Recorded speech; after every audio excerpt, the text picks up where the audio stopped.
Hello hi അസ്സാം വലൈക്കും, welcome to Asnas kitchen. ഇന്ന് അടിപൊളി ടേസ്റ്റ് ആയിട്ടുള്ള നമ്മുടെ ബീഫ് സ്റ്റൂ ആയിട്ടാണ് വന്നിട്ടുള്ളത്. നല്ല ടേസ്റ്റാണ്. അതുമാത്രമല്ല നെയ്പ്പത്തൽക്കോ നെയ്സ്പത്രിക്കൊക്കെ നല്ല കോമ്പിനേഷനാണ്. അപ്പോൾ ഇതെങ്ങനെ ഉണ്ടാക്കാൻ നോക്കാം. കൂടാതെ എൻ്റെ ചാനൽ ആദ്യമായിട്ട് കാണുന്നവരാണെങ്കിൽ എന്തായാലും ഒന്ന് സബ്സ്ക്രൈബ് ബട്ടൺ ഒന്ന് പ്രസ് ചെയ്തേക്കണേ. അപ്പോൾ നമ്മുടെ ബീഫ് സ്റ്റൂ എങ്ങനെയാണ് ഉണ്ടാക്കാൻ നോക്കാൻ. ഞാനിപ്പോൾ ഏകദേശം 1 കിലോയോളം ബീഫാണ് എടുത്തിട്ടുള്ളത്. അതിൽ നമ്മൾ ബീഫ് കുറച്ച് വരട്ടുന്നുണ്ട്, കുറച്ച് ഇസ്റ്റു ഉണ്ടാക്കുന്നുണ്ട്. അതുകൊണ്ട് തന്നെ അതായത് സാധാ മീഡിയം സൈസിൽ ഇതുപോലെ കട്ട് ചെയ്തെടുത്തിട്ടുണ്ട്.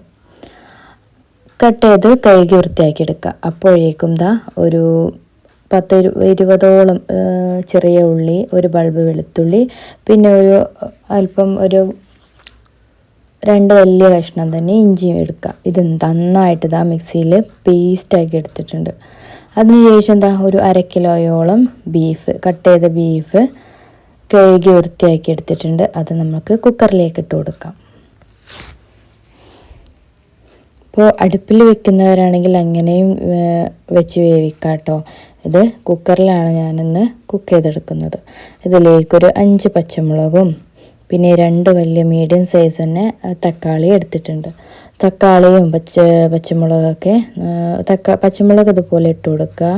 തക്കാളി രണ്ടും അരിഞ്ഞിട്ട് ഇട്ട് കൊടുക്കുക.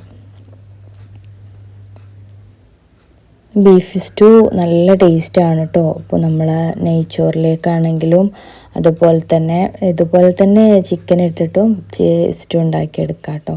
നല്ല ടേസ്റ്റാണ്. ട്രൈ ചെയ്യാത്തവരാണെങ്കിൽ എന്തായാലും ഒരു വട്ടമെങ്കിലും ഒന്ന് ട്രൈ ചെയ്ത് നോക്കുക. സൂപ്പർ ടേസ്റ്റാണ്. അപ്പോൾ എല്ലാവർക്കും ഇഷ്ടപ്പെടും. അപ്പോൾ ബ്രേക്ക്ഫാസ്റ്റിനായാലും ഡിന്നറിനായാലും ഒക്കെ ഉണ്ടാക്കിയെടുക്കാം. അപ്പോൾ ഞാൻ നേരത്തെ അരച്ച് വെച്ച പേസ്റ്റിൽ നിന്ന് പകുതി എടുത്തിട്ടുണ്ട്. പകുതി ഏകദേശം ഒരു 2.5 ടേബിൾ സ്പൂണോളം ഉണ്ടാവും പേസ്റ്റ്. അതങ്ങോട്ട് കൊടുക്കുക. അതിനുശേഷം ഒരു 1.5 വലിയ ഉള്ളി നന്നായിട്ട് ചെറുതായിട്ട് അരിഞ്ഞെടുത്തിട്ടുണ്ട്. അതും കൂടി ഇതിലേക്ക് ഇട്ട് കൊടുക്കുക. പിന്നെ ആവശ്യത്തിനുള്ള ഉപ്പ് ചേർത്ത് കൊടുക്കുക. ഞാനിപ്പോൾ 2 ടേബിൾ സ്പൂണോളം ഉപ്പ് ചേർത്ത് കൊടുത്തിട്ടുണ്ട് കേട്ടോ. ഇനി നമുക്ക് ഇതിലേക്ക് വേണ്ടത് ഒരു വലിയ 2 ഉരുളക്കിഴങ്ങാണ് കേട്ടോ. ചെറുതാണെങ്കിൽ 2-3 എടുക്കാം. പിന്നെ ഒരല്പം വെള്ളം ഒന്ന് ഒഴിച്ചു കൊടുക്കുക. ഒരു 1/4 കപ്പ് വെള്ളം ഒഴിച്ചു കൊടുക്കുക. എന്നിട്ട് കൈ വെച്ച് ഇതുപോലെ നന്നായിട്ടൊന്ന് മിക്സ് ചെയ്തെടുക്കുക. അതിനുശേഷം ഞാനൊരു 3 ഉരുളക്കിഴങ്ങ് എടുത്തിട്ടുണ്ട്. തൊലി കളഞ്ഞ് കഴുകി എടുത്തിട്ടുണ്ട്. ഇതിലേക്ക് ഇതുപോലെ തന്നെ അങ്ങ് ഇട്ട് കൊടുക്കുക. നമുക്ക് സെപ്പറേറ്റ് വേവിച്ചെടുക്കണം എന്നുണ്ടെങ്കിൽ അങ്ങനെയും വേവിച്ചെടുക്കുക. എന്നിട്ട് കുത്തി ഉടച്ചെടുക്കുക സ്മാഷർ വെച്ചിട്ടൊക്കെ. അല്ല എന്നുണ്ടെങ്കിൽ ഇതുപോലെ കട്ട് ചെയ്ത് വലിയ പീസാക്കിയിട്ട് തന്നെ കട്ട് ചെയ്തിട്ട് ഇതിലേക്ക് ഇട്ട് കൊടുക്കുക കേട്ടോ. ഇനി നമ്മൾ കുക്കറ് അടുപ്പിൽ വെച്ച് 5 വിസിലും പിന്നെ ഒരു 20 മിനിറ്റ് ലോ ഫ്ലെയിമിലിട്ട് വേവിച്ചതിന് ശേഷം ഇത് എടുക്കാം. ഞാനിപ്പോൾ അതിലേക്ക് ഒരു സ്പൈസസ് ഇട്ട് കൊടുത്തിട്ടില്ല കേട്ടോ. നമ്മുടെ വല്യുള്ളി, തക്കാളി, പിന്നെ ഇഞ്ചി വെളുത്തുള്ളി പേസ്റ്റ് ഇത്രയും മാത്രമേ ചേർത്തിട്ട് കൊടുത്തിട്ടുള്ളൂ. ഇതിലേക്ക് നമുക്ക് കുരുമുളക് പൊടി കുറച്ച് ചേർത്ത് കൊടുക്കണം. ഒരു 1/2 ടേബിൾ സ്പൂൺ കുരുമുളക് പൊടി ഇട്ട് കൊടുക്കാം. ഇനി അതിന് ശേഷം ഒരു തേങ്ങയുടെ മുഴുവനായിട്ട് തന്നെ, വലിയ തേങ്ങയാണെങ്കിൽ 1/2 മുറി മതി.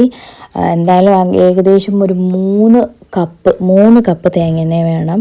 അത് നന്നായിട്ട് അരച്ച് 1/4 പാൽ എടുത്ത് വെക്കുക.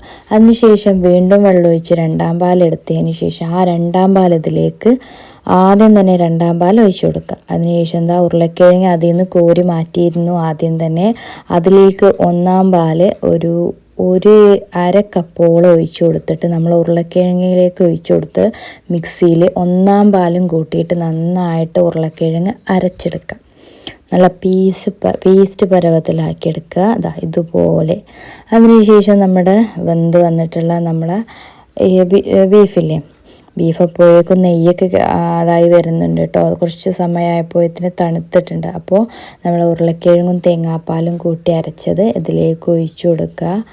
അതിനുശേഷം ഇത് നന്നായിട്ട് എല്ലാതും ഇതിലേക്ക് അങ്ങ് ചേർത്ത് കൊടുക്കുക. അതിനുശേഷം തവിയോ സ്പൂണോ വെച്ചിട്ട് നന്നായിട്ട് മിക്സ് ചെയ്തെടുക്കുക. എന്നിട്ട് അടുപ്പിൽ വെച്ചിട്ട് നന്നായിട്ട് ചൂടായി ഒന്ന് തിളക്കുന്ന വരെ ഒന്ന് വെയിറ്റ് ചെയ്യണം. അപ്പോൾ ഞാൻ അടുപ്പിൽ വെച്ചിട്ട് നന്നായിട്ടൊന്ന് ചെറുതായിട്ട് തിളക്കെ വരാൻ തുടങ്ങിയിട്ടുണ്ട്. അപ്പോഴേക്കും രണ്ടാം പാലിൽ കിടന്നിട്ട് നന്നായിട്ട് ആ ഉരുളക്കിഴങ്ങും ആ കറിയൊക്കെ ഒന്ന് മിക്സായി വന്നിട്ടുണ്ട്. അപ്പം നമ്മൾ നേരത്തെ എടുത്ത് വെച്ച ഒരു കപ്പോളം, ഒരു 1.5 കപ്പോളം ഉണ്ടാവും കേട്ടോ നല്ല കട്ടിയുള്ള തേങ്ങാപ്പാൽ. അതൊഴിക്കുന്നതിന് മുമ്പായിട്ട് ഒരു 3/4 ടേബിൾ സ്പൂണോളം തന്നെ നമ്മളെ ഗരം മസാലയില്ലേ, ഗരം മസാലപ്പൊടി ചേർത്ത് കൊടുക്കുക. അതിനുശേഷം ഞാൻ നേരത്തെ 1/2 ടേബിൾ സ്പൂണാണ് ചേർത്ത് കൊടുത്തത്. അതിനുശേഷം ഒരു 3/4 ടേബിൾ സ്പൂണോളം തന്നെ കുരുമുളക് നിങ്ങൾക്ക് കുരുമുളക് പൊടി കുറവാണെന്നുണ്ടെങ്കിൽ കുറച്ചും കൂടി ചേർത്ത് കൊടുക്കുക കേട്ടോ, എരിവില്ല എന്നുണ്ടെങ്കിൽ. ചെറിയൊരു സ്പൈസേ ഉണ്ടാവുള്ളൂ, അതും കുരുമുളകിൻ്റെ. അപ്പോൾ ഇതിലേക്ക് നമ്മൾ വേറെ ഒരു പൊടിയും ചേർക്കുന്നില്ല. അപ്പോൾ നമ്മൾ കുരുമുളക് പൊടി വീണ്ടും വേണമെന്നുണ്ടെങ്കിൽ ചേർത്ത് കൊടുക്കാം. ഇപ്പം ഞാൻ 1 ടേബിൾ സ്പൂണോളം തന്നെ ഏകദേശം കുരുമുളക് പൊടിയും തൂവി കൊടുത്തിട്ടുണ്ട്. പിന്നെ ജസ്റ്റ് ഒന്ന് തിള വരുന്നതിന് മുമ്പ് തന്നെ ഒന്ന് ചൂടായി വരുമ്പോൾ അതങ്ങ് മാറ്റണം. അതിനുശേഷം ചെറിയ ഉള്ളി നല്ല നെയ്യിൽ അണ്ടിപ്പരിപ്പും ചെറിയ ഉള്ളി നന്നായിട്ട് മൂപ്പിച്ചെടുക്കുക. അതിലേക്ക് അങ്ങ് ഒഴിച്ചു കൊടുക്കുക. അപ്പം നമ്മൾ ടേസ്റ്റി ആയിട്ടുള്ള ബീഫ് സ്റ്റൂ റെഡി. അപ്പോൾ വീണ്ടും പുതിയ വീഡിയോസായിട്ട് വീണ്ടും വരാം. Signing out, Asna Zakir.